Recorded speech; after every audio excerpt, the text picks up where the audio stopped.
Hello. You've reached Why We Are Christians. My name is Kent Philpott, pastor of Miller Avenue Baptist Church in Mill Valley, California, San Francisco Bay Area. And we're talking to another Baptist preacher, pastor, out back in, where are you at, Tim? White House, Texas. Texas. He's in Texas. A Southern Baptist in Texas. But you don't get more baptistry than that. So I just want everybody to know this is program number 2. If you missed program number 1, go back and find it. My discussion with Tim Brown, but this is program number 2. And so I like to hit with a really heavy question. Okay. Personal struggles that you've been through, perhaps as an individual, as a pastor. I do that because I like people out there to know that the Christian walk is not just a simple one, and even in ministry, things can go bad.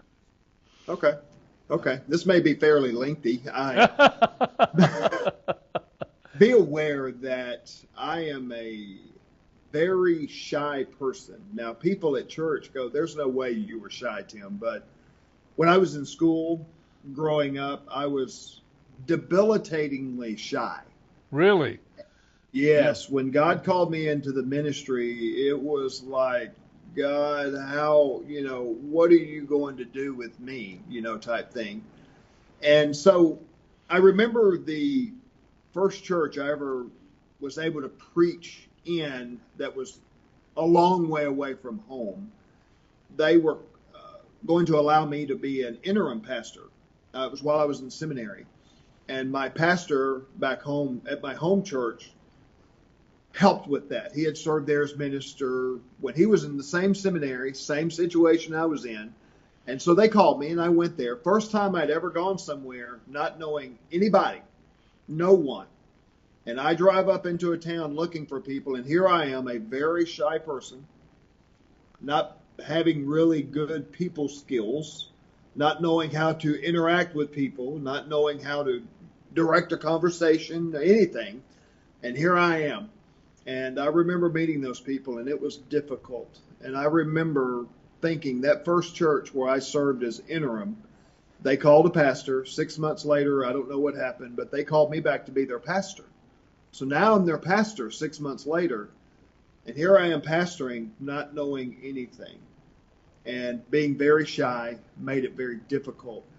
And then also being what I would call somewhat soft-hearted, not wanting to bother anybody, not wanting to hurt anybody, not even maybe wanting to challenge people. And through the years, I've learned that it's almost like when a person or people have a specific position or a specific role.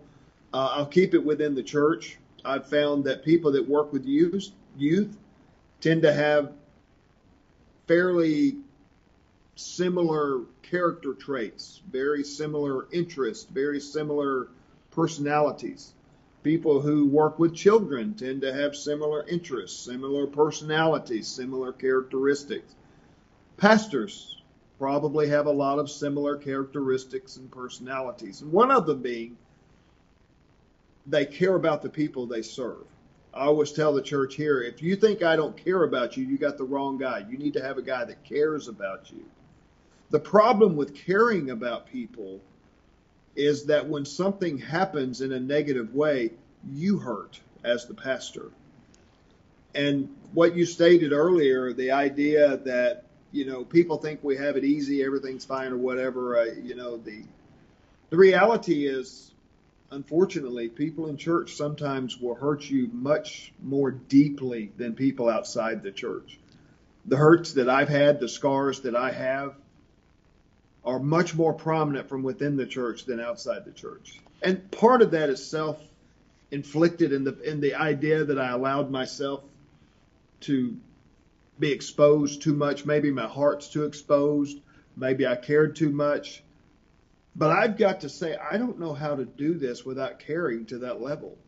I don't know that I would be an effective pastor if I reserved my emotional concern for the people.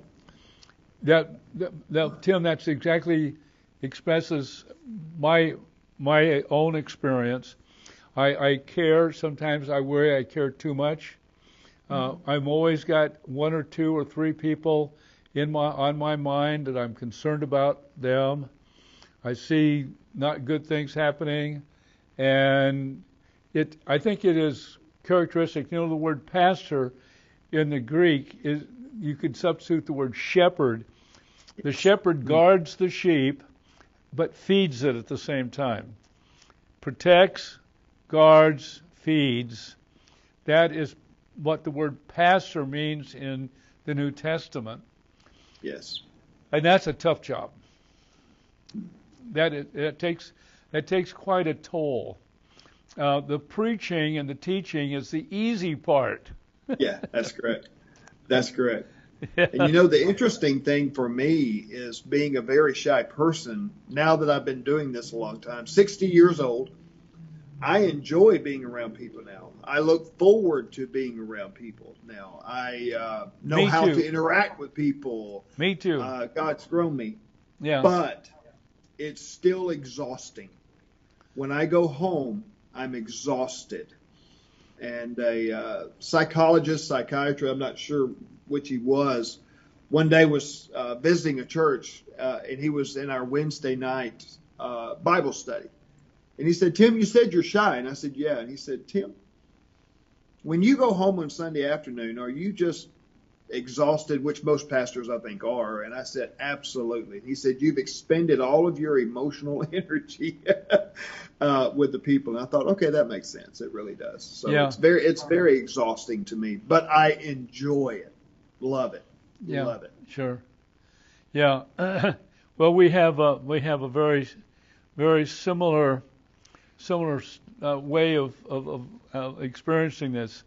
So anyway, any other personal struggles that you encountered you'd just like to talk about real quick? Well, the only thing I would say to this is my wife and I, we never had major marital problems, nothing like that. But I do know that it was a struggle for us a while. You know, I was now in the ministry. I was a full-time student in seminary. I was a full-time pastor. We had a child in 1992, 1993, 1994. My wife and I still didn't know each other very well after only being married a few years. So I was having to substitute at school to make ends meet. I was having to drive a school bus to make ends meet. I helped a guy stock his store so we could buy groceries. Helped another guy put up TV antennas while going to school, while being a pastor, while having 3 kids. So it was very exhausting, very tiring. And my wife and I didn't know each other very well. You know, we had 3 kids. They were 1, 2, and 3, 0, 1, and 2. And if we had all 3 children in bed, you would think, okay, it's time to get to talk to each other. No, we were exhausted. We wanted to go to bed. So we didn't know each other very well. Yeah. You know, and when the kids got older and things settled down a little bit, then our relationship became, I believe, what God wanted it to be. And even today, I'm blessed to be married to a beautiful redheaded lady. Great, Tim. Yeah, I find that pastoral ministry, as I get older, it takes more and more out of me. And it just goes with the territory. At least I realize this and try to guard against it. Now, I'm going to get into a completely different area here. Can you describe yourself in terms of a theology? It's difficult for me. I'm going to use a word, and it may not be exactly the direction you were going, but it's the direction I want to go here, and that's the word faith. I had to have the faith that God was going to use me. So describing myself, I don't know about that, but knowing what came out of me was the faith.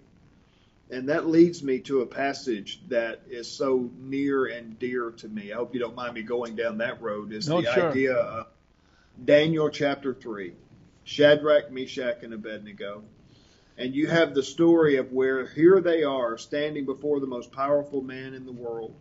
and they're being told to bow down before this man, and if they don't do it, what they will face, the fiery furnace over there, and they didn't bow down, and I classify faith in God in that way, and that somebody told on them, and they were in trouble, and he was mad, and he said, if you don't bow down to me, then you're going to be looking at that fiery furnace. And their response is the key here of the faith. To me, I believe it's verse 16 in chapter 3, where their response gives 3 levels of faith. And this is what gets me.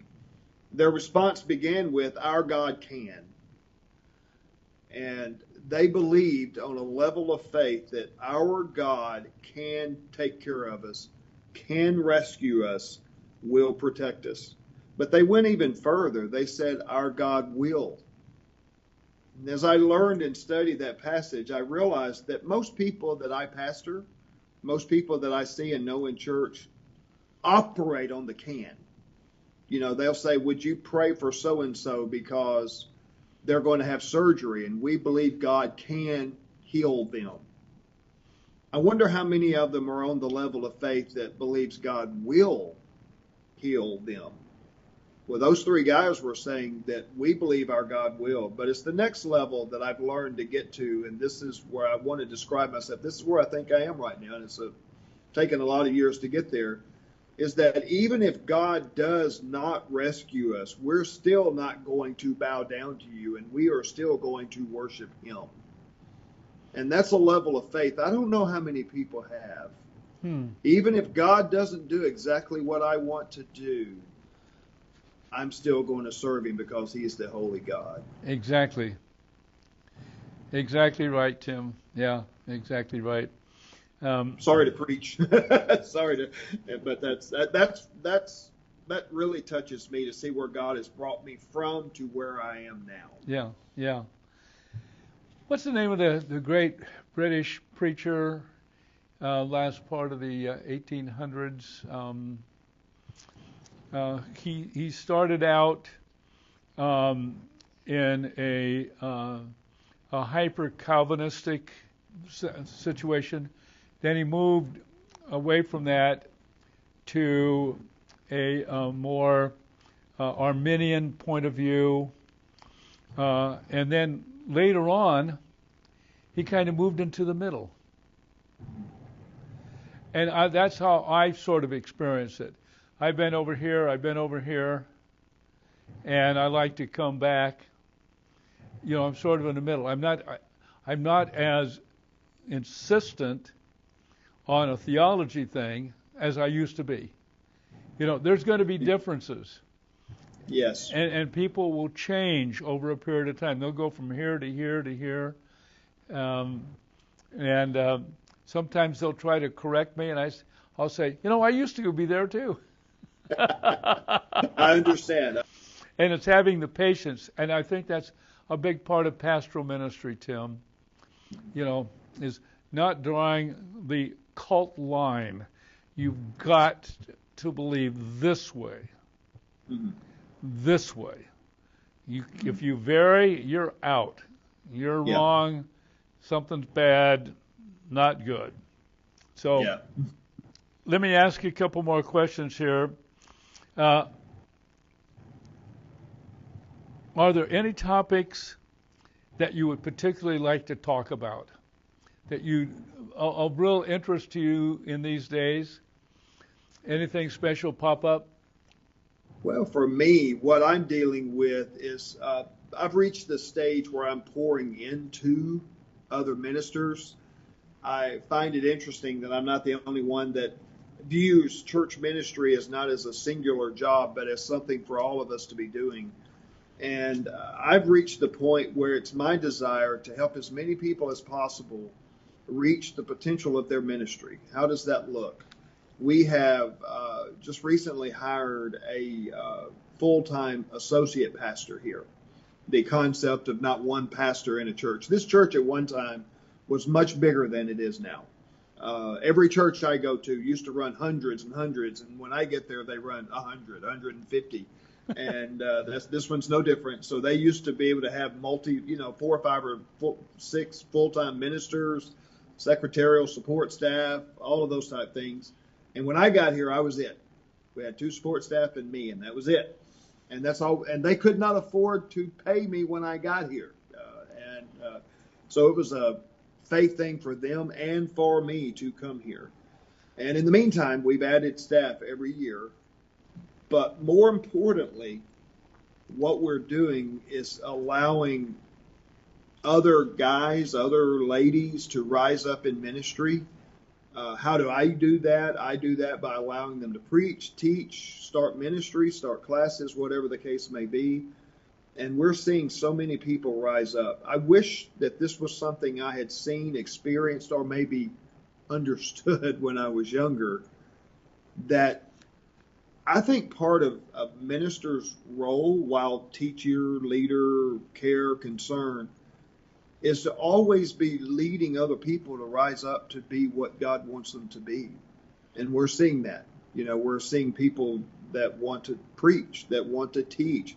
We're seeing new classes started. We're seeing specialty classes start in very deep things. And so as a topic, that's a burden I have, is to see, I'm going to say younger people because I'm now of age where they will pretty much all be younger than me, in the idea of helping them reach their potential and their calling that God has laid before them. Very simple, Tim. It's amazing. We have the same. We've gone through the same experiences. What you just said is just exactly where I'm at. Exactly. That's what. Yeah, and it's such a pleasure to see this happen, to see them develop. Yes. And what the richness is it brings to them. It increases our responsibility a little bit, because they don't always do things right. Yes. Things can go haywire. I agree. as you're well aware of, Tim. I am. Yeah, yes. Yeah, okay. So in terms of a theology, you're not real saying, I'm a this, I'm a that, Oh, no, if that's where you're going with that, yeah, I'm going to, I'm not on either side of what you were discussing. I'm more of a middle person on that also, so I would go with you on that. Yeah. And our church has both sides. Yeah. And quite frankly, I allow both of them to teach in the church. I do the same thing. Yeah, people need to hear everything. Yeah. In that realm, and we allow that. So I didn't know that was exactly where you wanted that question to be, but really we have both of them there. I think they all know that I'm pretty much middle of the road there. There's truths in both sides, and so. I was been going through this. I was pretty sure that's what you were going to say. I've been struck by our similarities, and I think a lot of times it just has to do with our length of time in doing this, how long, that we're there. Yes. A couple of questions. We got 10 minutes left, Tim. Are there any particular areas that you'd really like to talk about that we haven't brought up yet, that you think might be that's on your heart, on your mind, that you think would be of interest? I don't know that anything I talk about is of interest, so I always view it that way. But it's just exciting to see what you talked about a minute ago, how perspective has changed. I remember when I was in seminary, the idea, I was part of the faith outreach ministry very early on in my ministry, which in Southern Baptist world became kind of a go-to way of sharing the gospel. And we kind of call it the Green Beret version of how to do it. We were one of the first churches to do it.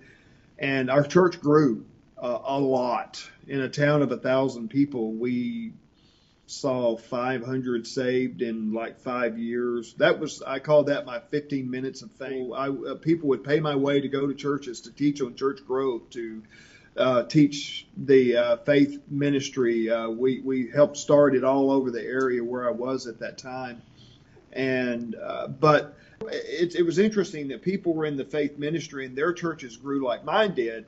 They all went to these real big churches, and when I say real big, the perspective there would be thousands of people in the church. I never did go and do that. I never did move churches due to that. And I also got my doctorate during that time. And a lot of these people with pastors that were growing the churches, they were getting their doctorates, going to bigger churches.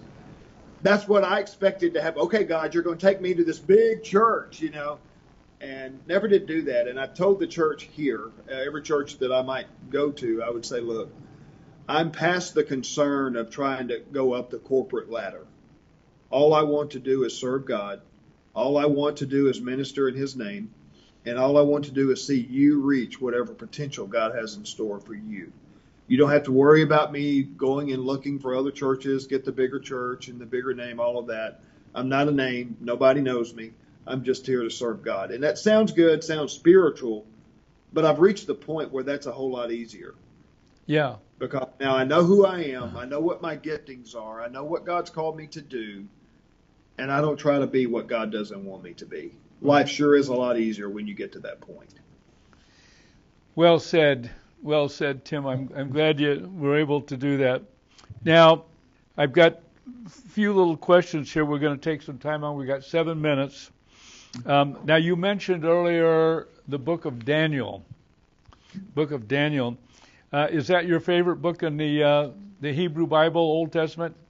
Absolutely. Yes, it is. Daniel.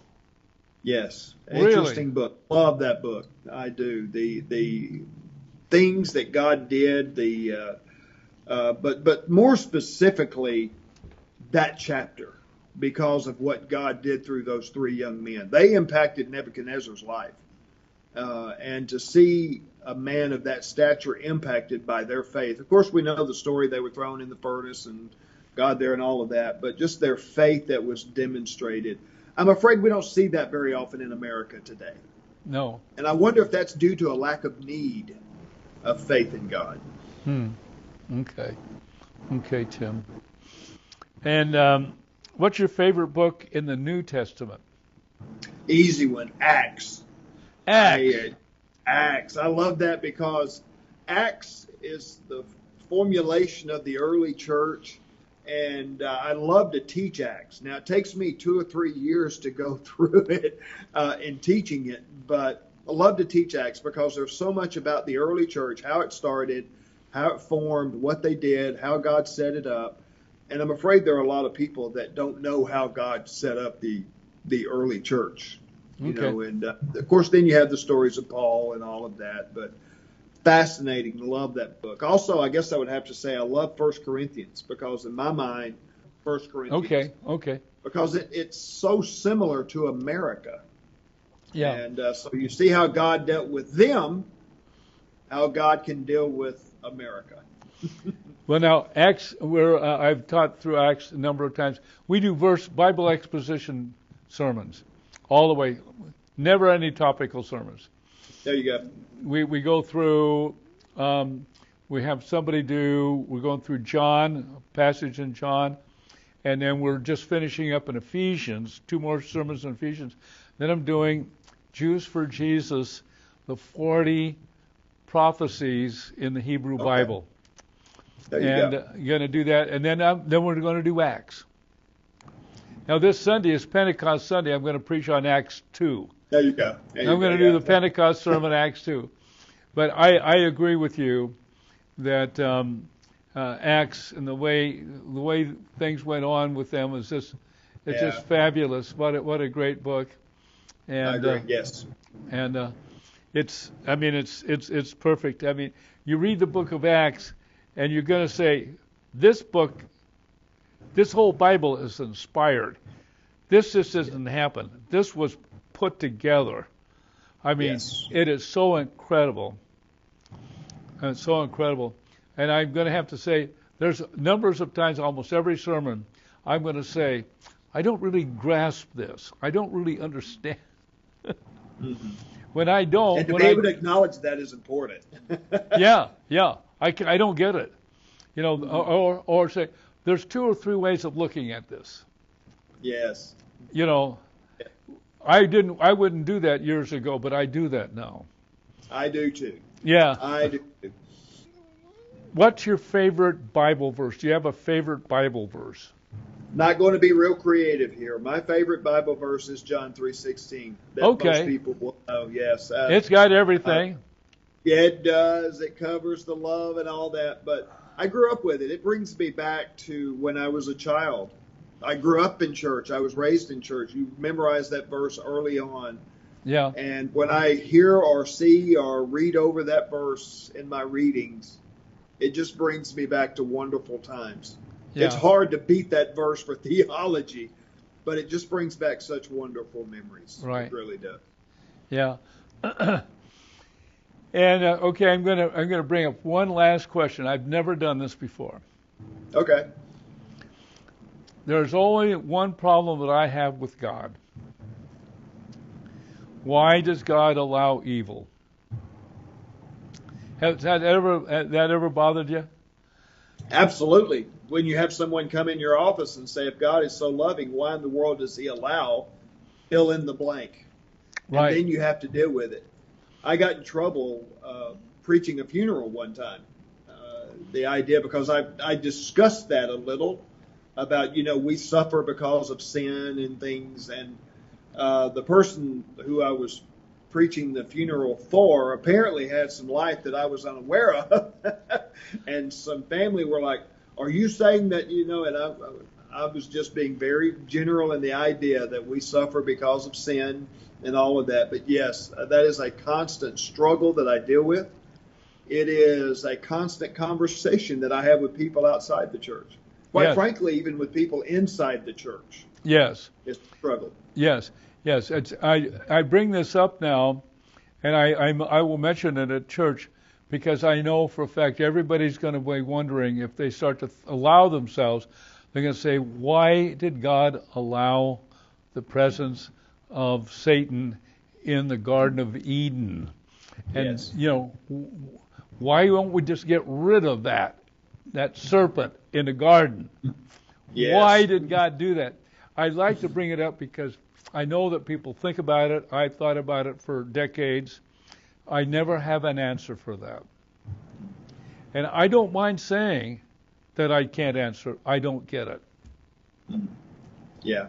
I don't know how much time we have left, but I do try to answer it and help them understand it the way I understand it. Yeah. And it's, would we really love God if we were forced to love God? And I don't think we would. Tim, that's fabulous. Thank you. I appreciate that. It answers part of it. Yeah. It answers part of it. But we do know the final victory is coming. Absolutely. The final victory is coming. Tim, we got to go. Thank you, buddy. Thank you. And the Lord bless you and your family and your church. Thank you so much. Thank you. Bye-bye. Bye-bye.